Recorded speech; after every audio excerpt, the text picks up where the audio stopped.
Olá, seja bem-vindo a esse vídeo e a esse canal. Meu nome é André Tarifa, tá aqui, ó, André Tarifa, e nós estamos aqui para dar continuidade ao estudo do livro O que é o Espiritismo. Estamos no segundo capítulo, Noções Elementares, e já no item de escolhos da mediunidade. Escolhas da mediunidade, que nós dividimos em duas partes. O primeiro vídeo foi na semana passada, o segundo vídeo que encerra o assunto é hoje. Escolhos da mediunidade, como a gente viu, a palavra é uma palavra diferente para a gente, mas são obstáculos, dificuldades que se apresentam à mediunidade. Fomos semana passada, no último vídeo, falo semana passada, mas as pessoas podem assistir isso aqui a qualquer tempo, né? No último vídeo, fomos até o item 73. Mas eu vou reler ele agora, porque ele guarda relação direta com o item que começa o vídeo de hoje, que é o 74. Tá bom? Então eu vou só lê-lo, depois entramos no 74 e aí sim vamos para o comentário, tá bom? Então o 73, a subjugação obsessional, designada outrora sob o nome de possessão, é um constrangimento físico exercido sempre por espíritos da pior espécie e que pode ir à neutralização do livre-arbítrio do paciente.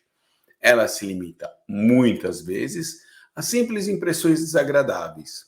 Porém, muitas vezes provoca movimentos desordenados, atos insensatos, gritos, palavras injustas ou incoerentes, de que o subjugado, às vezes, compreende o ridículo, mas não pode abster-se. Este estado difere essencialmente da loucura patológica com que erradamente a confundem, pois na possessão não há lesão orgânica alguma, sendo diversa a causa, outros também devem ser os meios de curá-la. A aplicação do processo ordinário das duchas e tratamentos corporais poderá, muitas vezes, determinar o aparecimento de uma verdadeira loucura, onde só havia uma causa moral. Esse é o item 73, onde ele separa a possessão da patológica, explica que uma tem origem fora, a possessão tem uma origem externa, a outra tem uma origem interna, é uma doença, e que tratar uma possessão como loucura tem consequências nefastas, né? E vamos agora para o 74, então. Na loucura, propriamente dita, a causa do mal é interna. Importa restituir o organismo ao seu estado normal. Na subjugação, essa causa é externa.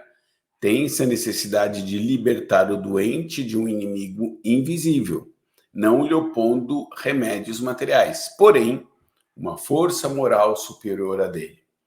A experiência prova que nunca, em tal caso, os exorcismos produzem resultado satisfatório. Antes, agravaram que minoraram a situação. Indicando a verdadeira fonte do mal, só o Espiritismo pode dar os meios de combatê-lo, fazendo a educação moral do espírito obsessor por conselhos prudentemente dirigidos. Chega-se a torná-lo melhor e a fazê-lo renunciar voluntariamente à atormentação do enfermo, que então fica livre. Ver o Livro dos Espíritos, né? E aí tem a citação do item 279, bem como a Revista Espírita, que é um maravilhoso manancial de conhecimento da doutrina e desenvolvimento dela, e ele cita o caso da jovem obsedada de Marmande, que está na Revista Espírita de fevereiro, março e junho de 1864. Muito bem, vamos comentar isso aqui. O remédio para o tratamento espiritual de uma possessão, de uma obsessão, muito bem disse Kardec, é a educação moral desse espírito obsessor. Ele fala também na aproximação de um espírito de uma moral superior. E aí eu vou pegar um exemplo que aconteceu muito no Evangelho, e eu vi uma cena, porque estou assistindo uma série sobre o tempo de Jesus, e vi uma cena fantástica.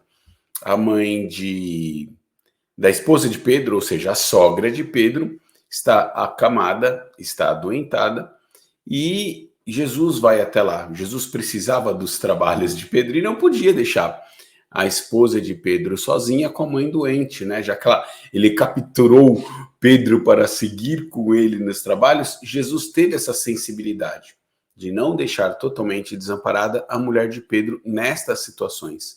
De vez em quando eles voltavam para lá e ficavam todos juntos novamente. Mas essa era uma preocupação. Poxa, Pedro tinha que sair de casa e deixar a esposa com a mãe doente sozinha. Jesus se aproxima, a mulher estava acamada, adoentada, com febre, uma febre que não baixava nunca, que não reduzia, meio catatônica. Aos olhos de nós mortais, encarnados, era uma mulher doente fisicamente. Então Jesus chega perto dela, aplica ali, vamos dizer assim, um passe, olha para o alto e fala no ouvido da adoentada, fala assim, deixa ela, vai embora. E pronto.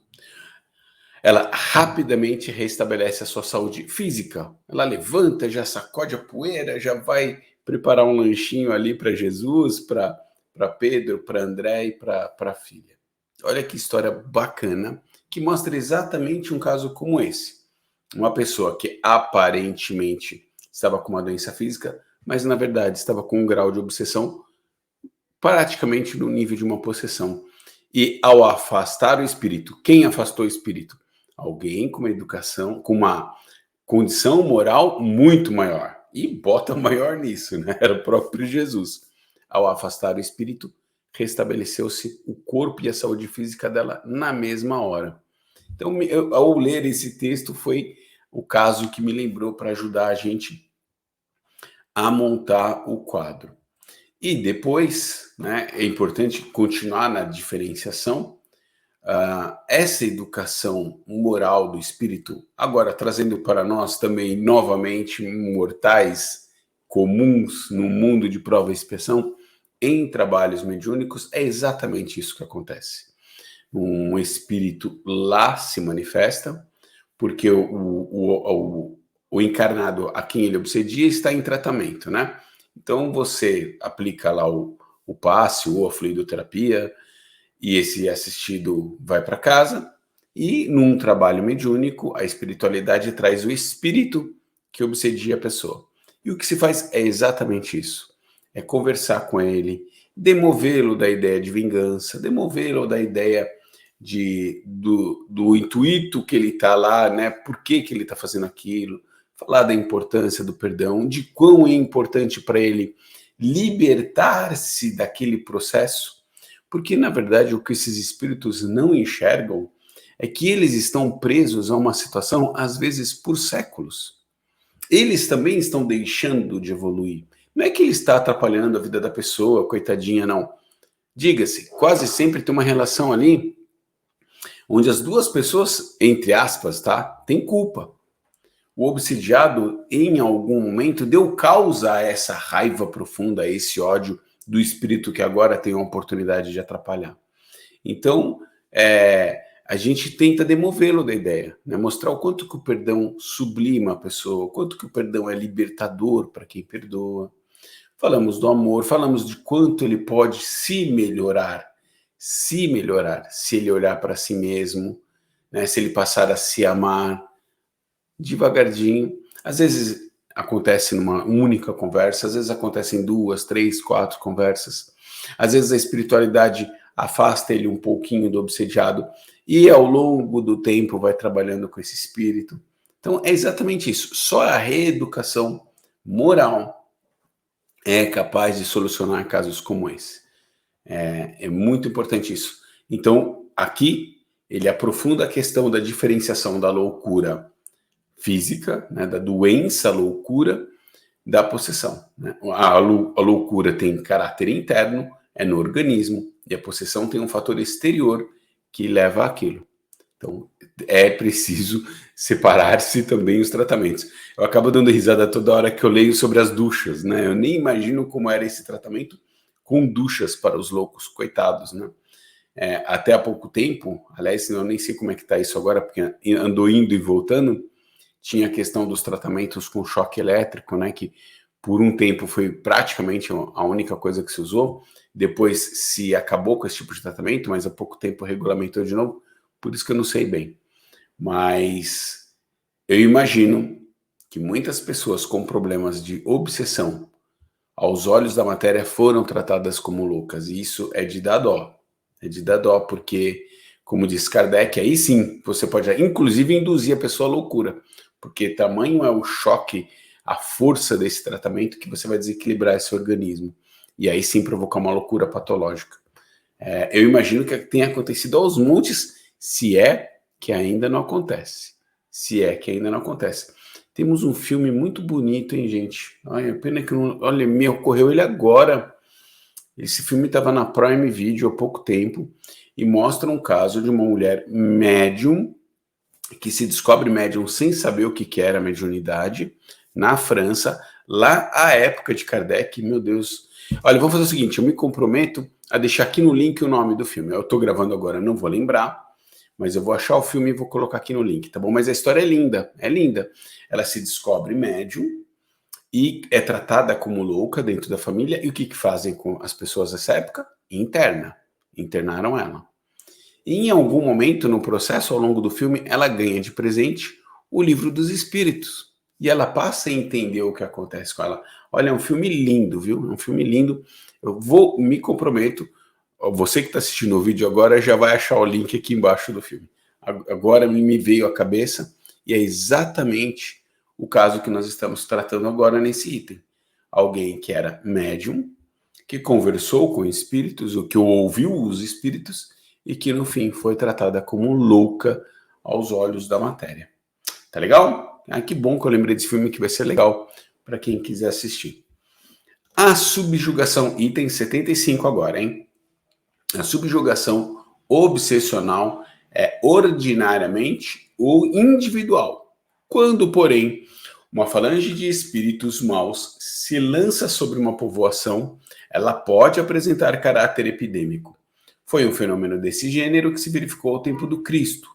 Só um poder moral superior podia, então, domar esses entes malfazejos, designados sob o nome de demônios, e restituir a calma às vítimas. Essa é de verdade, esse ponto, né? Acabou o item aqui. E de verdade foi um fenômeno que aconteceu à época da passagem do Cristo. Mas não é ela que eu vou comentar com vocês. Aqui, se você está lendo pelo Kardecpedia, e é o que eu estou usando agora para conversar com vocês, e eu sempre deixo o link aqui embaixo, tem lá uma notinha que eu acho muito legal, porque vai voltar à obra de Kardec, que também está na Revista Espírita, que foi o caso dos possessos de Morzine. Os possessos de Morzine foi um caso de possessão coletiva, estudado na Revista Espírita. E tá até a notinha aqui, ó.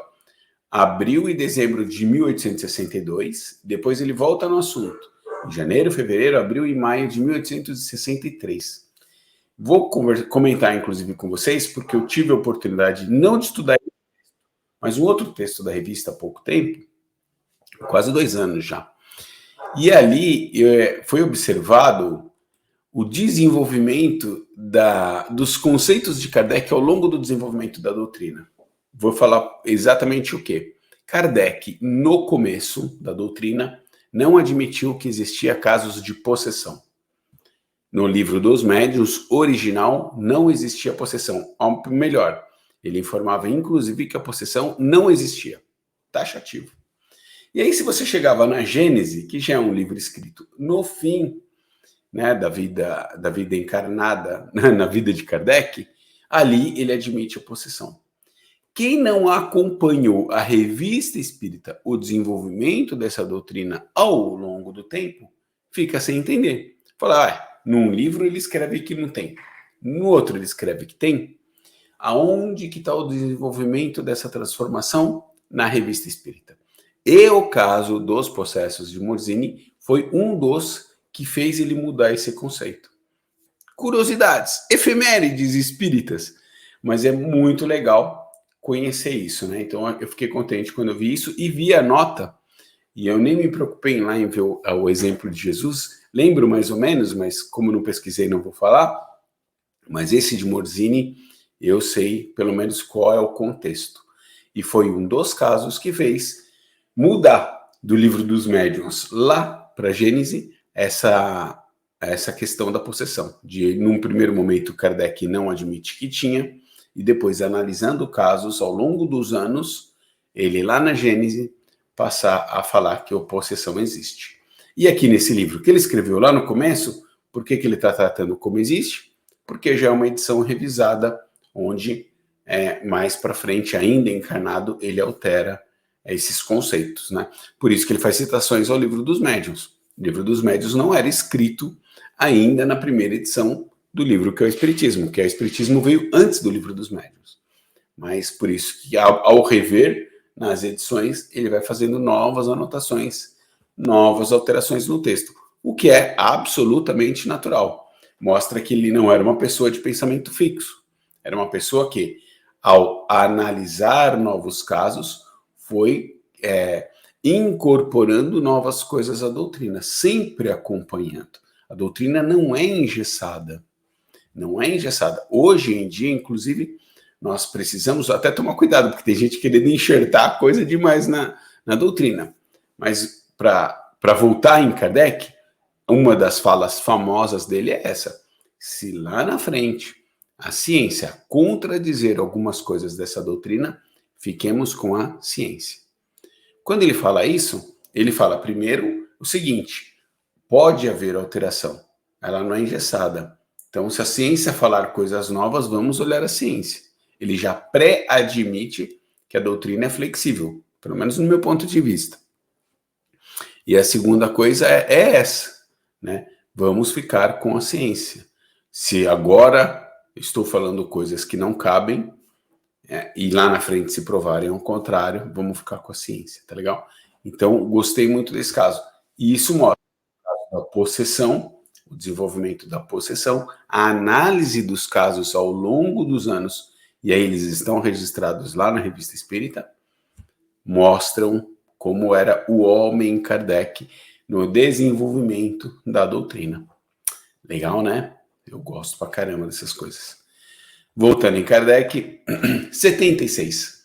Um fato importante a considerar-se é que a obsessão, qualquer que seja a sua natureza, é independente da mediunidade e que ela se encontra de todos os graus, principalmente no último, em grande número de pessoas que nunca ouviram falar do Espiritismo. De fato, os espíritos, tendo existido em todos os tempos, têm sempre exercido a mesma influência. A mediunidade não é uma causa, mas simples modo de manifestação dessa influência. Pelo que podemos dizer com certeza que todo médium obsidiado sofre de um modo qualquer e, muitas vezes, nos atos mais comuns da sua vida, os efeitos dessa influência que, sem a mediunidade, se manifestariam por outros efeitos, muitas vezes atribuídos a enfermidades misteriosas que escapam às investidas da medicina. Pela mediunidade, o ente maléfico denuncia sua presença. Sem ela, é um inimigo de quem se não desconfia. Que bacana, que bacana. Fundamental Kardec falar isso pra gente. Fundamental, porque fica parecendo o seguinte, então, e eu já ouvi isso, hein? Eu já ouvi isso, tipo assim, tá vendo? A pessoa tá perturbada porque fica mexendo com esse negócio de espírito. Quem nunca ouviu isso, que levante a mão, porque vai ser raro. Eu já ouvi mais que uma vez. Tá vendo? Ó, vai lá mexer com o espírito, agora tá aí, tá com problema mental, tá com depressão, tá com não sei o quê. Esses espíritos atrapalham a vida. Deixa eles lá, não mexe.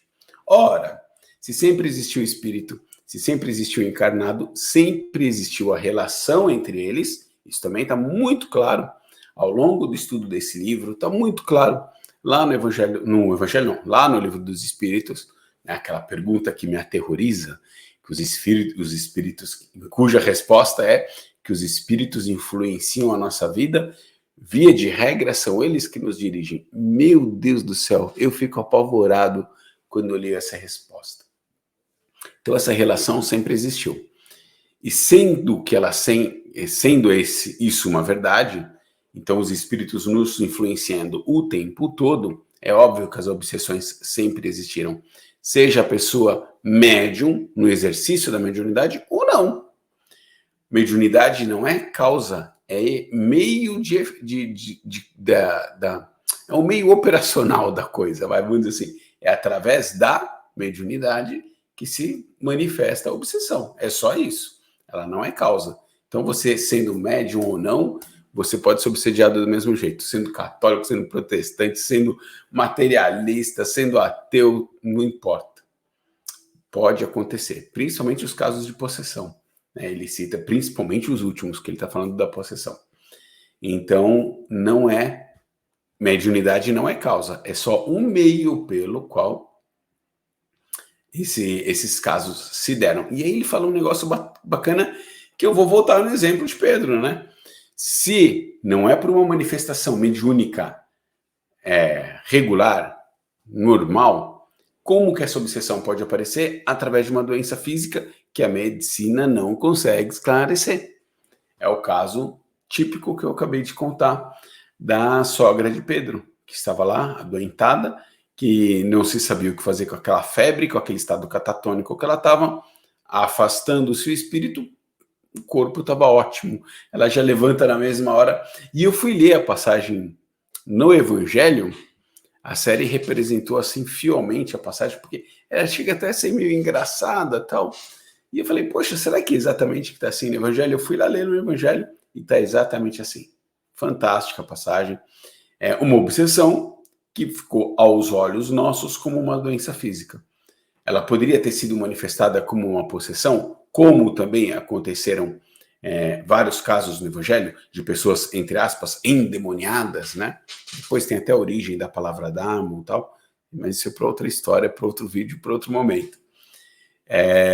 Poderia ser? Poderia, mas na sogra de Pedro talvez não fosse o caso, talvez ela não tivesse uma mediunidade muito aflorada. Então veio como? Veio na doença física. Legal, né? E por fim, vamos para o item 77, por fim nada, tem 77 e 78 ainda. Vamos para o 77. Os que repelem tudo que não afete os nossos sentidos não admitem essa causa oculta, mas quando a ciência tiver saído da senda materialista, reconhecerá na ação do mundo invisível que nos cerca e no meio do qual vivemos um poder que reage sobre as coisas físicas, assim como sobre as morais. Será um novo caminho aberto ao progresso, a chave de grande número de fenômenos até hoje mal compreendidos. Olha, esse é o fim desse texto, né, desse item. Eu acredito piamente nisso, mas piamente nisso. Temos já muitos pesquisadores que já estão trabalhando nisso, cientistas em faculdades, universidades.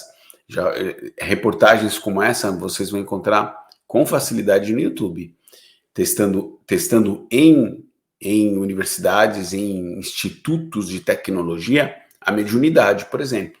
O que é esse corpo reagindo durante o transe mediúnico, né? Eles vão lá, colocam a pessoa numa ressonância magnética, fica vendo que partes do cérebro estão sendo agidas, etc. e tal.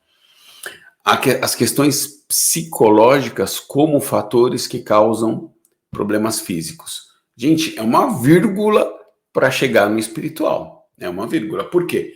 O psicológico pode muito bem ter sido afetado por uma manifestação espiritual, né? Então, a aproximação daquele espírito deixa a pessoa, por exemplo, eu estou citando apenas um exemplo, depressiva. Então, a aproximação daquele espírito deixa essa pessoa depressiva, a sua depressão irá manifestar-se fisicamente. É o próximo passo.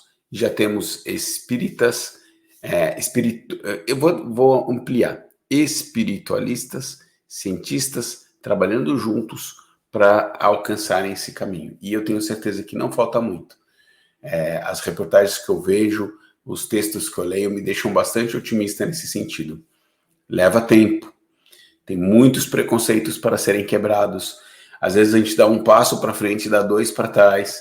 Existem grupos antagônicos trabalhando nisso, né, do lado científico. Existem pessoas muito céticas mesmo, muito materialistas mesmo, e ficam o tempo todo brigando com isso. Mas vamos lá. Temos um caminho a percorrer ainda, mas Kardec afirma, e eu concordo nesse sentido com Kardec, quando a ciência acompanhar, quando a ciência descortinar dos seus paradigmas, dos seus preconceitos, a questão espiritual, nossa, o salto vai ser gigantesco, gigantesco. A gente está perto, mas eu desconfio que a gente precisa de um certo merecimento, e aí é que a gente está falhando um pouquinho. 78, último item desse tema. Como a obsessão nunca pode ser produto de um bom espírito, torna-se um ponto essencial o saber reconhecer a natureza dos que se apresentam.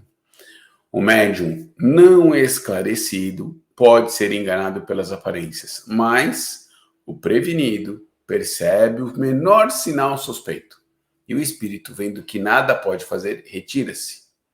O conhecimento prévio dos meios de distinguir os bons dos maus espíritos é, pois, indispensável ao médium, se não quer expor e cair num laço. Ele o é também ao simples observador que pode, por esse meio, apreciar o justo valor do que veio e ouve.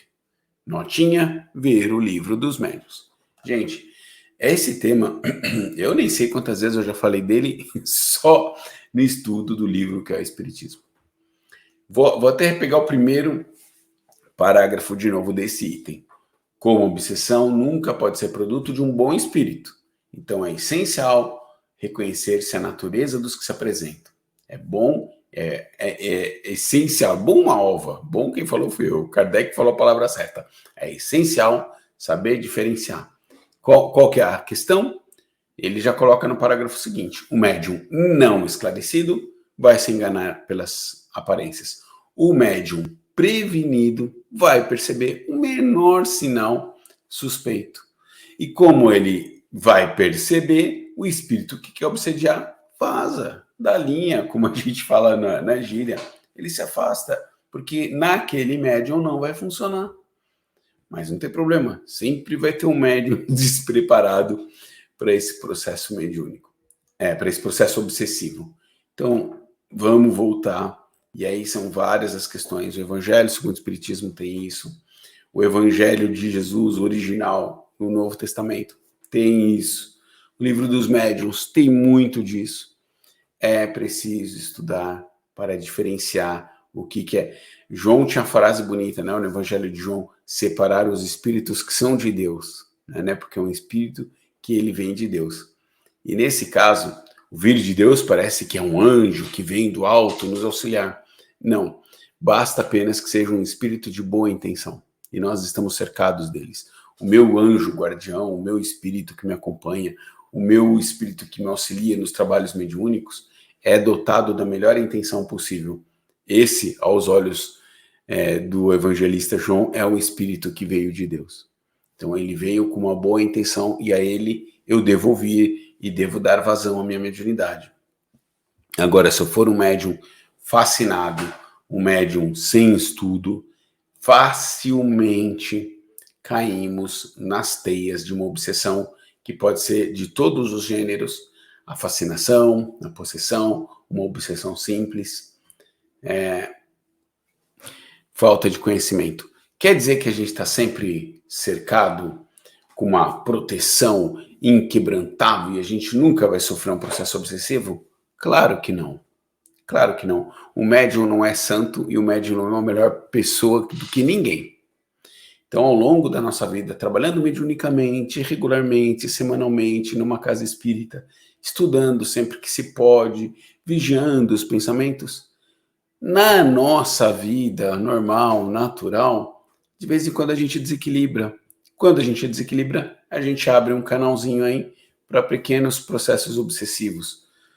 E também pode acontecer, por que não? Porque a gente também tem dívida, resgates de vidas anteriores, que esse espírito, a hora que nos encontra, vem aqui bater na porta para cobrar a dívida dele, porque nós pisamos na bola no passado.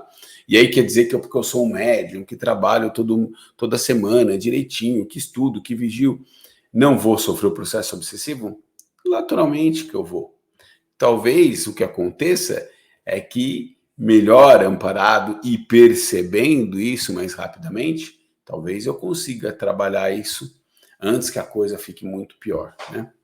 Mas basicamente é isso. Semana que vem, próximo domingo, eu estou publicando esse vídeo no Dia dos Pais, dia 13 de agosto de 2023. Então, se você que está assistindo esse vídeo, a maioria das pessoas que assistem o vídeo são mulheres. Tem uma estatística aqui no YouTube aí que em algum momento mostrou isso para mim. Mas se você é um pai, se você é um homem que está escutando esse vídeo, espero que você tenha um dia maravilhoso ou tenha tido um maravilhoso Dia dos Pais, que honre essa oportunidade abençoada da paternidade nessa vida, que é transformadora. Transformadora. Para mim foi. Eu aproveito cada dia da experiência de ser pai. Para mim é a melhor bênção, é a melhor coisa que aconteceu na minha vida. E aproveito mesmo. Olha, até essa coitada dessa criatura que nasceu, minha filha, me aguenta todo santo dia eu tô próximo, todo dia eu tô acompanhando, todo dia eu quero saber o que está acontecendo. E eu sou muito feliz por isso, muito feliz. Então, se você é pai, tenha um lindo dia, ou se já passou o data, eu espero que você tenha tido. E se você é pai e não tem a oportunidade de, pelas contingências da vida, ter acompanhado o máximo possível dessa paternidade, sempre é tempo de refazer a conexão. Sempre é tempo. E aproveitar o máximo que for possível. Tá bom? Até o próximo domingo, onde continuaremos. Já estamos caminhando para o final do capítulo 2, hein? Estamos caminhando para o final do capítulo 2. Em poucas semanas encerraremos isso.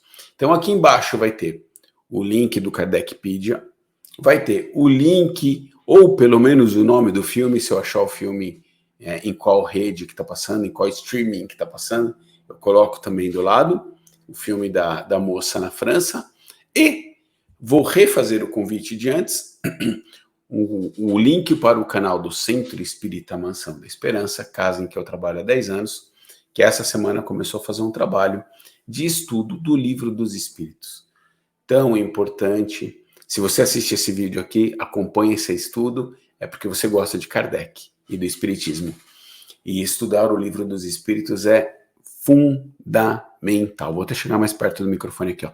Fundamental para todos nós. É a base. Podemos gostar de André Luiz, de Emmanuel, de Joana de Ângeles, de Manuel Filomeno de Miranda, pode escolher. Mas sem conhecer a base, nós interpretaremos equivocadamente as coisas que nós lemos nesse livro. Essa é a minha posição, é o que eu defendo. Tá bom? Excelente e linda semana para cada um de vocês que assistiu esse vídeo. Eu agradeço sempre o carinho de vocês, tem aumentado aí a nossa interação no canal. Sempre que possível eu acompanho, respondo, no mínimo eu deixo um coraçãozinho lá, porque eu fico muito feliz com isso, muito feliz mesmo. É como se eu estivesse numa sala com 20 pessoas assistindo, batendo papo, conversando, lendo o livro, tá bom? Beijo no coração de todos vocês, fiquemos todos com Deus. Tchau, tchau.